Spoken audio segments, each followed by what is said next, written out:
चुनाव आयोग को जुगाड़ आयोग बताने वाले लोग कैसे उनका पूरा परिवार संसद में बैठा है। जो आसपास के देशों में जनता सड़कों पे दिखाई दी, हो सकता है जनता भी सड़क पर दिखाई दे। क्या यहाँ संघर्ष करवाकर सामाजिक ताने बाने को छिन्न भिन्न करने का प्रयास नहीं किया जा रहा है क्या? जो लोग विकास नहीं करा सकते वे जाति, मत, मजहब, क्षेत्र और भाषा के आधार पर सामाजिक ताने बाने को छिन्न भिन्न करना चाहते हैं। ये बात उनको क्यों अच्छी लगेगी जो ये कहते हैं कि भारत कभी विकसित बन ही नहीं सकता। उनका ये कहना है भविष्य की बात करते हैं, वर्तमान में तो कुछ ठीक है नहीं। अरे वर्तमान में उत्तर प्रदेश दूसरी बड़ी अर्थव्यवस्था है देश की। विधानसभा में खड़े होकर के वो अखबार की कटिंग लेकर के आए, ये आप ही के नेता कह रहे हैं ना विकसित भारत नहीं बन सकता। ये केवल अपने परिवार के बारे में सोचते हैं। परिवार डेवलपमेंट अथॉरिटी, इनका पीडीए वो पिछड़ा, दलित, अल्पसंख्यक नहीं हो सकता। दर्शकों नमस्कार, डीएनपी इंडिया में आपका स्वागत है। मैं हूं आपके साथ राहुल चौधरी। सवाल है कि आखिर हमारे देश की विपक्षी पार्टियों के नेता ये क्यों चाहते हैं कि भारत में नेपाल जैसे हालात हो जाएं? वो क्यों चाहते हैं कि हमारे देश के युवा सड़कों पर उतरें और जिस तरीके से नेपाल को जलाया गया ठीक वैसे ही वो यहां भारत की सड़कों पर तांडव करें? सवाल है कि क्या आपको यह पता चल चुका है कि लोकतांत्रिक लड़ाई में जब आमने सामने का चुनाव हो तो आप वो चुनाव नहीं जीत पाएंगे? सवाल है कि वो पार्टी जो इस देश की तीसरी बड़ी पार्टी है, जिसके पास में 37 सांसद हैं, वो उसकी पार्टी के मुखिया, उस पार्टी के नेता ये क्यों कह रहे हैं कि जो नेपाल में हुआ वो भारत में भी हो सकता है? आज नेपाल में हो रहा है, कल को भारत में होगा। सवाल है कि चुनाव आयोग को जुगाड़ आयोग बताने वाले लोग कैसे संसद में 37 सांसद लेकर के बैठे हैं, कैसे उनका पूरा परिवार संसद में बैठा है, कैसे जो बचे हुए लोग हैं वो विधायक बनकर बैठे हैं, और कैसे इस देश के बड़े बड़े बुद्धिजीवी जिनको सोशल मीडिया इन्फ्लुएंसर कहा जाता है, वो कह रहे हैं कि इस देश के युवाओं का खून कब खोलेगा, कब लोग सड़कों पर उतरेंगे। सवाल है कि ये देश विरोधी ताकतें यहां इस भाषा का इस्तेमाल क्यों कर रही हैं? उनको देख करके ऐसा लगता है कि कोई पाकिस्तान का प्रवक्ता बोल रहा हो, लेकिन वो इसी देश की राजनीतिक पार्टी उनके प्रवक्ता हैं। दर्शकों सवाल यही है। समाजवादी पार्टी के मुखिया अखिलेश यादव वो ये कह रहे हैं कि जो नेपाल में हुआ वो यहां भारत में भी हो सकता है। उससे पहले उनकी पार्टी के नेता ये कह चुके हैं कि आज नेपाल में हो रहा है और कल भारत में होगा। यहां के जो युवा हैं उनको सड़कों पर उतरना पड़ेगा। अपनी पढ़ाई लिखाई सब छोड़ दीजिए, कोई अगर कुछ काम कर रहा है तो छोड़ दीजिए, सड़कों पर उतर जाइए। ये इस देश के लिए, इस देश के लोकतंत्र के लिए क्या खतरनाक नहीं है क्या? क्या यहां संघर्ष करवाकर सामाजिक ताने बाने को छिन्न भिन्न करने का प्रयास नहीं किया जा रहा है क्या? दर्शकों, समाजवादी पार्टी के मुखिया अखिलेश यादव वो क्या कह रहे हैं? वोट की डकैती होगी तो नेपाल की तरह जनता यहां भी सड़क पर दिखाई देगी। वो कहते हैं, अखिलेश यादव ने नेपाल में हिंसक प्रदर्शन का जिक्र करते हुए बड़ा बयान दिया है। उन्होंने कहा है कि वोट की डकैती होगी तो पड़ोसी देश की तरह जनता यहां भी सड़क पर दिखाई दे सकती है। सपा मुख्यालय में प्रेस वार्ता के दौरान शुक्रवार को अखिलेश यादव ने सरकार और चुनाव आयोग पर वोट चोरी का आरोप लगाया और कहा कि चुनाव आयोग को यह सुनिश्चित करना चाहिए कि वोट चोरी कहीं ना हो, नहीं तो जो पड़ोस में जनता करती दिख रही है, हो सकता है वो यहां भी सड़कों पर करती हुई दिखाई दे। एक बार सुनिए क्या कह रहे हैं अखिलेश यादव। जो आसपास के देशों में जनता सड़कों पे दिखाई दी, हो सकता है जनता भी सड़क पर दिखाई दे। तो दर्शकों, एक तरफ विकसित भारत की बात हो रही है, विकसित उत्तर प्रदेश की बात हो रही है, और एक तरफ यह कहा जा रहा है कि युवा क्यों नहीं सड़क पर आते हैं। आप देख रहे हैं, ये सोच का फर्क है।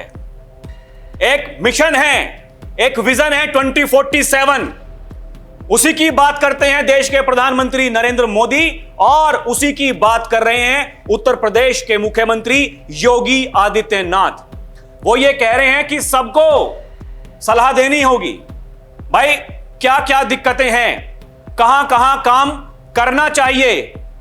ये देखिए, बाकायदा अपने सोशल मीडिया एक्स पर ट्वीट करते हुए योगी आदित्यनाथ ने यह जानकारी दी है दर्शकों कि मेरे सम्मानित प्रदेशवासी, आदरणीय प्रधानमंत्री श्री नरेंद्र मोदी जी के दूरदर्शी मार्गदर्शन में उत्तर प्रदेश आज देश के ग्रोथ इंजन के रूप में विकास की नई ऊंचाइयों को स्पर्श कर रहा है। विकसित भारत के सपने को साकार करने के लिए विकसित उत्तर प्रदेश का संकल्प आवश्यक है। विकसित उत्तर प्रदेश 2047 के लक्ष्य की प्राप्ति हेतु आपके अमूल्य सुझाव हमारे लिए अत्यंत महत्वपूर्ण हैं। आप सभी के सुझाव समर्थ उत्तर प्रदेश की संकल्पना की पूर्णता में मील का पत्थर सिद्ध होंगे। आइए हम सब मिलकर अपने विचारों और सुझावों से एक सशक्त, आत्मनिर्भर और समृद्ध नए उत्तर प्रदेश का निर्माण करें। आप सभी अपने सुझाव QR कोड या फिर पोर्टल के माध्यम से दे सकते हैं। ये देखिए, ये QR कोड जारी कर दिया है, पोर्टल जारी कर दिया है कि जो भी आपके सुझाव हैं वो दीजिए। विकसित उत्तर प्रदेश हमें बनाना है, विकसित भारत हमें बनाना है। लेकिन सवाल है दर्शकों, ये बात उनको क्यों अच्छी लगेगी जो ये कहते हैं कि भारत कभी विकसित बन ही नहीं सकता। और ये मैं अपने मन से नहीं कह रहा हूं, ऐसा समाजवादी पार्टी के मुखिया अखिलेश यादव कह चुके हैं। उनका यह कहना है कि कभी भी विकसित नहीं बन सकता है भारत। उत्तर प्रदेश की तो बात ही छोड़िए, पिछले दिनों जब 24 घंटे की लगातार चर्चा रखी थी उत्तर प्रदेश के मुख्यमंत्री योगी आदित्यनाथ ने, उसका भी मजाक बनाया गया था। उनका यह कहना है, भविष्य की बात करते हैं, वर्तमान में तो कुछ ठीक है नहीं। अरे वर्तमान में उत्तर प्रदेश दूसरी बड़ी अर्थव्यवस्था है देश की। 2017 से पहले 8वीं थी, जब देश आजाद हुआ था पहली थी। पहले नंबर से 8वें नंबर तक लेकर आए आप लोग, और 8वें से दूसरे नंबर पर लेकर आए हैं बाबा। यह फर्क है। यही योगी आदित्यनाथ कहते हैं दर्शकों। वो ये कहते हैं कि विकास का कोई विकल्प नहीं हो सकता है। जो लोग विकास नहीं कर सकते हैं वे जाति, मत, मजहब, क्षेत्र, भाषा के आधार पर सामाजिक ताने बाने को छिन्न भिन्न करना चाहते हैं। विकास का कोई विकल्प नहीं हो सकता। जो लोग विकास नहीं करा सकते वे जाति, मत, मजहब, क्षेत्र और भाषा के आधार पर सामाजिक ताने बाने को छिन्न भिन्न करना चाहते हैं। उनका यह भी कहना है, विकास की प्रक्रिया के साथ जुड़ने के लिए जातिवाद से ऊपर उठना पड़ेगा, संप्रदायवाद से ऊपर उठना पड़ेगा, विकास और राष्ट्रवाद के मुद्दे पर आगे बढ़ना पड़ेगा। सुनिए क्या कह रहे हैं योगी आदित्यनाथ। विकास की इस प्रक्रिया के साथ जुड़ने के लिए जातिवाद से ऊपर उठना पड़ेगा, संप्रदायवाद से ऊपर उठना पड़ेगा, विकास और राष्ट्रवाद के मुद्दे पर आगे बढ़ना पड़ेगा। तो दर्शकों, योगी आदित्यनाथ जाति, मजहब, क्षेत्र, भाषा, इनसे ऊपर उठने की बात कर रहे हैं। वो कह रहे हैं राष्ट्रवाद की बात करो। विकसित उत्तर प्रदेश अगर चाहते हो, विकसित भारत अगर चाहते हो। लेकिन कुछ लोगों को यह डर है कि बाबा यहां उत्तर प्रदेश की कुर्सी पर क्यों बैठे हैं। समाजवादी पार्टी के मुखिया यही कह रहे हैं, एक बाबा ने यहां भी कब्जा कर रखा है, पहले उसको हटाओ। सुनिए। अरे यहां भी एक बाबा ने कब्जा कर रखा है, उसे हटाओ। दर्शकों, बीते कुछ दिनों में समाजवादी पार्टी के प्रवक्ता नेता IP सिंह वो इसी भाषा का इस्तेमाल कर रहे थे जो अब उनकी पार्टी के मुखिया कर रहे हैं। लोग ये कह रहे थे कि भाई उनके व्यक्तिगत विचार हो सकते हैं, इसमें पार्टी के मुखिया का क्या कसूर है। लेकिन अब तो वो खुलेआम ये कह रहे हैं जो इनकी पार्टी के नेता कह रहे थे। ये देखें ना ट्विटर पर किस तरीके के पोस्ट किए गए हैं। ये 75+ तानाशाह हटाओ हिंदुस्तान बचाओ, 90% बेरोजगार युवा घर पर बैठा है। युवाओं जागो, सत्ता संभालो। 70+ तानाशाह सत्ता नहीं छोड़ना चाहता। ये देखिए, अरे जिसको आप तानाशाह बता रहे हैं उसको इस देश की जनता ने चुना है। इसी देश की जनता ने तीसरी बार उसके चेहरे पर वोट दी है। आप कह रहे हैं वो तानाशाह है, 75+ हो चुका है। आप कह रहे हैं युवाओं जागो, सत्ता संभालो। इसके अलावा देखिए दर्शकों क्या क्या ट्वीट किए गए हैं। ये नेपाल टुडे, टुमारो इंडिया, ऐसी स्थिति किसी भी देश में पैदा हो सकती है। ये क्या है? ये कहा जा रहा है नेपाल टुडे, टुमारो इंडिया, जिस और जवानी चलती है उस और जमाना चलता है। देश के युवाओं, छात्र छात्राओं से अपील है, कमर तोड़ महंगाई और भ्रष्टाचार और बेरोजगारी के खिलाफ कैंपस छोड़ो। ये देखिए ना, जिसने लोकतंत्र को हिंदुस्तान में खत्म कर दिया, 75 वर्ष की उम्र में सत्ता नहीं छोड़ना चाहता। तूफान भारत की ओर आ रहा है, भागने की जगह नहीं मिलेगी। ये क्या कहा जा रहा है? ये कैसी भाषा है? ये कोई आम भाषा आपको लगती है क्या? ये क्या कह रहे हैं इस देश के नेता? ऐसी कौन सी मजबूरी है? ऐसा कौन सा डर है? आप कहते हैं ना 27 में बनाएंगे सरकार, समाजवादियों की सरकार बनेगी, पीडीए की सरकार बनेगी। डर किस बात का है? अरे आपके साथ में जनता जनार्दन है तो फिर डर किस बात का है? डर इस बात का है दर्शकों कि जब आमने सामने लड़ाई, चुनावी लड़ाई जो होती है उसमें क्या होता है। 2017 देखिए, 22 देखिए, 2024 के लोकसभा चुनाव के बाद में विधानसभा के जो उपचुनाव हुए वो देखिए, और ये देखे ना 75 वर्ष बूढ़े, मोदी को हटाओ, हिंदुस्तान बचाओ। ये वो नेता जो विश्व का सबसे लोकप्रिय नेता है उसको ये बूढ़ा बता रहे हैं। वो नेता जिसने भारत को चौथी बड़ी अर्थव्यवस्था बना दिया 11वें नंबर से ला करके, आज भारत की सबसे तेजी से बढ़ती हुई इकोनॉमी है, उस नेता को ये बूढ़ा बता रहे हैं, कह रहे हैं कि रिटायर हो जाना चाहिए इनके कहे अनुसार। ये देखिए, आज से भाजपाइयों को डराने वाले सपने आएंगे, देर रात उठकर बड़बड़ाएंगे बचाओ बचाओ। ये क्या है? ये कौन सी भाषा है? दर्शकों ये देखिए ना, ये लोग इस भाषा का इस्तेमाल क्या इसलिए करते हैं क्या? क्योंकि सोच वही है। अखिलेश यादव ने कहा हमारा देश कभी विकसित भारत नहीं बन सकता। ये बाबा ने विधानसभा में खड़े होकर के वो अखबार की कटिंग लेकर के आए, ये आप ही के नेता कह रहे हैं ना विकसित भारत नहीं बन सकता।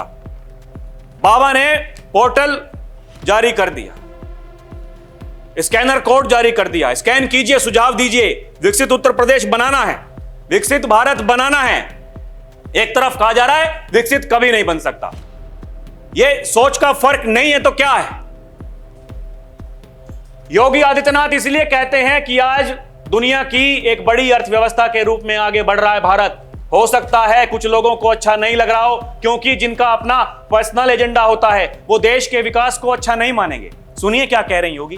भारत आज दुनिया की 5वीं बड़ी अर्थव्यवस्था बन चुका है और 2027 में भारत $5 ट्रिलियन की इकोनॉमी बनेगा, इसमें कोई संदेह नहीं। और दुनिया का सबसे तेजी के साथ उभरती हुई अर्थव्यवस्था के रूप में, सर्वाधिक ग्रोथ रेट के साथ भारत आज दुनिया की एक बड़ी अर्थव्यवस्था के रूप में आगे बढ़ रहा है।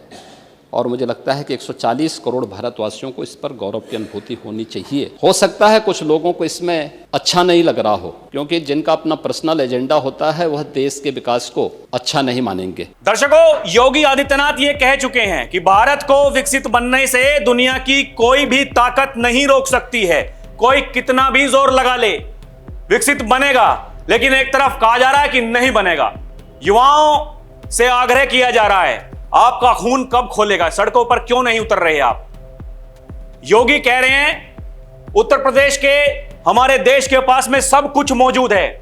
उस सब कुछ में केवल हर व्यक्ति के संकल्प को आगे बढ़ा देने की आवश्यकता है। लोगों में जागरूकता लाने की आवश्यकता है। आप कर सकते हो, आपके अंदर क्षमता है, आप ही करोगे। लेकिन एक तरफ क्या कहा जा रहा है? कुछ नहीं होगा, कुछ नहीं हो सकता। युवाओं को कहा जा रहा है आप ही क्रांति लाएंगे, जैसे म्यांमार में हुआ, श्रीलंका में हुआ, जैसे नेपाल में हुआ, बांग्लादेश में हुआ, वो सब करवाना चाहते हैं यहां हिंदुस्तान में। इसलिए तो कहते हैं योगी ये केवल अपने परिवार के बारे में सोचते हैं। परिवार डेवलपमेंट अथॉरिटी, इनका पीडीए वो पिछड़ा, दलित, अल्पसंख्यक नहीं हो सकता। ये केवल अपने परिवार के बारे में सोचते हैं। मैं खाऊं, मैं पीऊं, मैं रहूं, बाकी सब भूखे मरे। यह योगी आदित्यनाथ का कहना है। संकल्प लेना होगा, हमें सावधान होना होगा, अपनी जिम्मेदारी समझनी पड़ेगी। भ्रष्टाचार को खत्म करना ही होगा, तभी आगे बढ़ेंगे, तभी विकसित भारत बनेगा। सुनिए क्या कह रहे हैं योगी। सब कुछ हमारे पास मौजूद है, उस सब कुछ में केवल हर व्यक्ति के संकल्प को आगे बढ़ा देने की आवश्यकता है। तो दर्शकों, सवाल यही है, जहां जहां आपकी सरकारें हैं या फिर जब पहले आपकी सरकार थी, आप मुख्यमंत्री थे, आपने क्यों नहीं उत्तर प्रदेश को विकसित बना दिया था? अरे ऐसा कोई तो उदाहरण पेश करते। उत्तर प्रदेश को बीमारू क्यों कहा जाता था? 2017 से पहले व्यापारी यहां व्यापार करने से क्यों डरते थे? महिलाएं, बहन बेटियां सुरक्षित क्यों नहीं थीं? योगी तो कहते हैं आज जो महिला सुरक्षा में या फिर व्यापारियों की सुरक्षा में कोई रुकावट डालेगा, अगले चौराहे पर यमराज मिलेगा, कार्रवाई होगी, कोई नहीं बचेगा। उत्तर प्रदेश में अब दंगे नहीं होते हैं। जिन दंगों की भेंट चढ़ता था उत्तर प्रदेश, हर त्योहार में ग्रहण लगता था। किसी का भी त्योहार हो, वो हिंदुओं का हो, वो सिखों का हो, मुसलमानों का हो, किसी का भी हो, हर त्योहार से पहले एक डर। अब सारे त्योहार मनते हैं। यही योगी आदित्यनाथ कहते हैं, यही बदलाव है। हम कहते नहीं हैं, हमने करके दिखाया है। हम 8वें नंबर से दूसरे नंबर पर आए हैं। अगर समूचे भारत की बात करें, 11वें नंबर से चौथे नंबर पर आए हैं। बहुत जल्द तीसरे नंबर पर जाएंगे, फिर दूसरे पर जाएंगे। टारगेट पहले नंबर का है। 2047 जो मिशन है, विजन है, ये लोग उसकी बातें नहीं करेंगे। ये लोग केवल सामाजिक ताने बाने को छिन्न भिन्न करने की बात करेंगे। यही योगी आदित्यनाथ कहते हैं। दर्शकों, आपको क्या लगता है? हमें कमेंट करके जरूर बताइएगा। अभी के लिए इतना ही। आप देखते रहें डीएनपी इंडिया, हर खबर भरोसे के साथ। नमस्कार, जय हिंद।